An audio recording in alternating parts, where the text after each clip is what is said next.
জয়গুরু। পরম প্রেমময় শ্রী শ্রী ঠাকুরের চরণে জানাই অনন্ত কোটি প্রণাম এবং ভক্তপ্রাণ সকল দাদা ও মায়েদের সবাইকে জানাই রানন্দিত জয়গুরু। আজকের আলোচনার বিষয় হচ্ছে বিষ ভক্ষণে মৃত ব্যক্তি কিভাবে জীবন লাভ করেছিল, সেই ঘটনাটাই আলোচনা করি।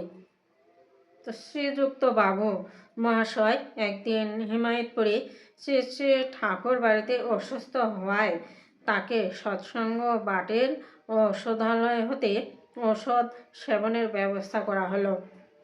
কম্পাউন্ডার ওষুধ দেওয়ার সময় ওজন না করে অনুমানে ওষুধ দিয়েছিলেন। ওষুধের পরিমাণ বিষ মাত্রা বা সাংঘাতিক মাত্রাপেক্ষা অনেক অধিক হয়েছিল।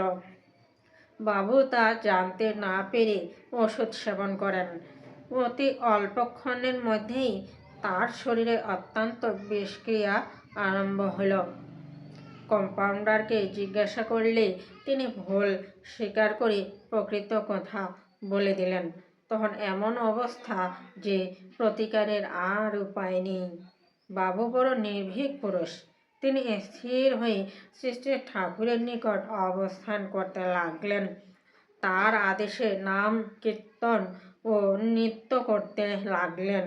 কিছুক্ষণ এরূপ করার পর আর পারলেন না, শরীর অবসন্ন হয়ে পড়ল। শ্রী শ্রী ঠাকুর বললেন, পাবনা হতে বড় ডাক্তার আনলে হয়। বাবু মনে করলেন তাকে বোধহয় পাবনা হাসপাতালে পাঠানোর ব্যবস্থা করা হবে। তাই কাতর কণ্ঠে বললেন, ঠাকুর, এমন সময় আপনাকে ছেড়ে কোথায় যাব ঠাকুর? ক্রমে শরীর হিম হয়ে আসলো, অসাড় হয়ে পড়ল, সমস্ত অন্ধকার হয়ে গেল। তিনি চৈতন্য শূন্য হয়ে পড়লেন। শ্রী শ্রী ঠাকুর স্বয়ং তাকে কোলে করে বসালেন।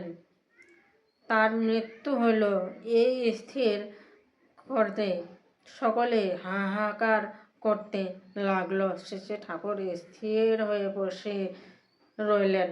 অনেকক্ষণ পরে তার কৃপা বলে ও সত্য নাম মাহাত্ম্যে তিনি পুনর্জীবন প্রাপ্ত হলেন।